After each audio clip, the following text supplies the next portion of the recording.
नमस्कार। Famous stories of the world में जालोर की कड़ी में आपका स्वागत है। जालोर के सोनग्रा चौहानों की बात चल रही है और पिछली कड़ी में हमने देखा कि सामंत सिंह ने अपने योग्य पुत्र कानड़ देव को सत्ता सौंप दी थी और कानड़ देव राजपूताने के शासकों में एक ऐसा शासक हुआ जिसने इतिहास में अपने आप को अमर कर दिया।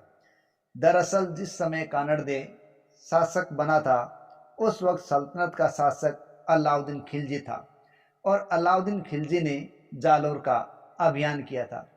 अलाउद्दीन खिलजी को जालोर के अभियान करने के कई कारण माने जाते हैं जो कि अलग अलग इतिहासकारों के द्वारा अलग अलग बताए गए हैं। तो आइए आज की कड़ी में कुछ कारणों को देखते हैं।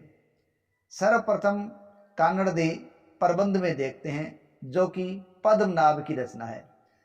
कानड़ देव प्रबंध में बताया गया है कि अलाउद्दीन खिलजी ने 1298 ईस्वी में गुजरात विजय के लिए अभियान किया था और जब गुजरात विजय के लिए सेना जा रही थी तो मार्ग में जालोर पड़ता था और जालोर से सेना गुजरना चाहती थी और अलाउद्दीन खिलजी के सेना नायकों ने कानड़ देव को यह कहलवाया कि शाही सेना को जालोर की सीमा से गुजरने दिया जाए।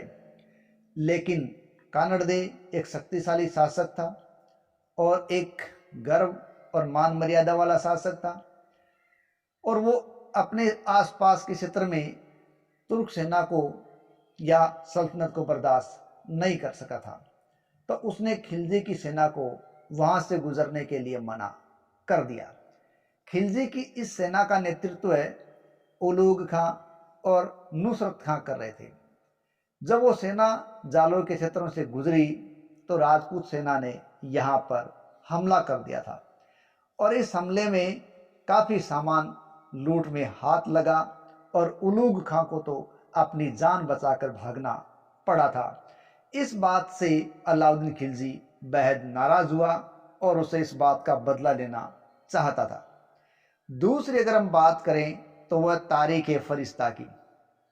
फरिश्ता इस पुस्तक में कहता है कि इस अभियान में 1305 ईस्वी में एनाउल मुल्क मुल्तानी के नेतृत्व में एक सेना भेजी गई थी और इस बार सेना नायक संभवतः कानड़ देव को गोरवपुर संधि करवाने में कामयाब हुए और जब एनाउल मुल्क मुल्तानी के नेतृत्व में कानड़ देव से संधि हो गई तो उसे अच्छे व्यवहार का आश्वासन दिलाया गया और उसे दिल्ली ले जा गया।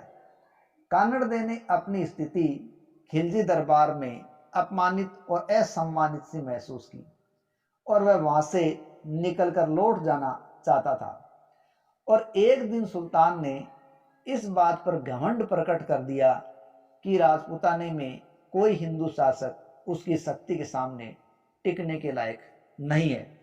ये शब्द जब कानड़ देव के कान में पड़े तो उसे वो सुई की तरह चुभ गए और वह सुल्तान को अपने विरुद्ध लड़ने की चुनौती देकर जालोर लौट आया और युद्ध की तैयारी करने लगा था और यही बात जालोर अभियान के लिए अलाउद्दीन खिलजी के लिए कारण बन गई थी। ये बात कहता है फरिश्ता। तो वही मोहनोत नेणसी है, वो एक अलग कहानी बताते हैं। मोहनोत नेणसी मारवाड़ के जसवंत सिंह के दीवान थे जिन्होंने नेणसीरी ख्यात लिखी है। तो नेणसी ने लिखा है, जब कानड़ देव का पुत्र वीरम अलाउद्दीन खिलजी के दरबार में सेवा के रूप में रहता था तो हरम की एक राजकुमारी फिरोजा उससे प्रेम करने लगी और ये हरम की राजकुमारी फिरोजा कोई और नहीं बल्कि अलाउद्दीन खिलजी की पुत्री ही बताई जाती है।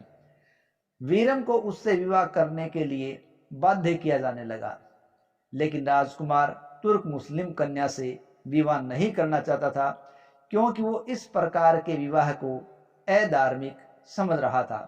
इसलिए वो चुपके से वहां से लौट गया और जालोर आ गया। इस बात को अलाउद्दीन खिलजी और राजकुमारी ने अपनी मान में हानि समझी और इस मान हानि का बदला लेने के लिए सुल्तान ने जालोर पर धावा बोल दिया था। ये नेणसी बताता है। कान्नड़ देव प्रबंध में इसके उपरांत ये भी बात मिलती है कि जब सुल्तान को जालोर पर आक्रमण करने में कोई भी सफलता नहीं मिली तो कुमारी फिरोजा स्वयं गढ़ में गई थी और जहां कान्नड़ देव ने उसका स्वागत किया था, परंतु उसने अपने पुत्र से विवाह कराने से इनकार कर दिया। इसलिए राजकुमारी हताश हो गई और वहां से वो वापस दिल्ली लौट गई।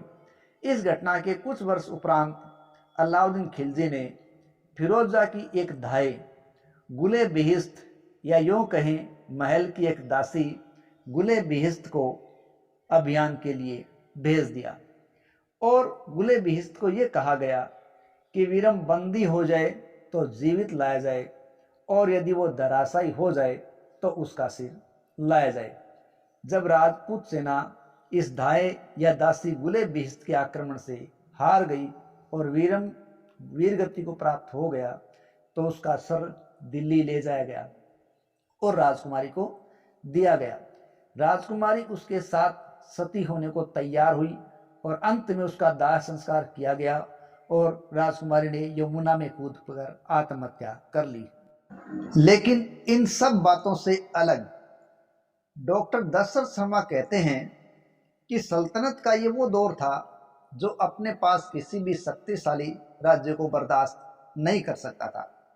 उत्तरी भारत के अन्य दुर्गों को, जिनमें चित्तौड़ भी था, रणथंभौर भी था, आदि प्रमुख दुर्ग थे, उन दुर्गों को सैनिक अड्डे बनाए रखने के लिए जालोर की स्वतंत्रता को समाप्त करना सुल्तान की मजबूरी थी और इसीलिए उसने अपने सैनिक अड्डे बनाए रखने के लिए जालोर की स्वतंत्रता को समाप्त करना ही उचित समझा।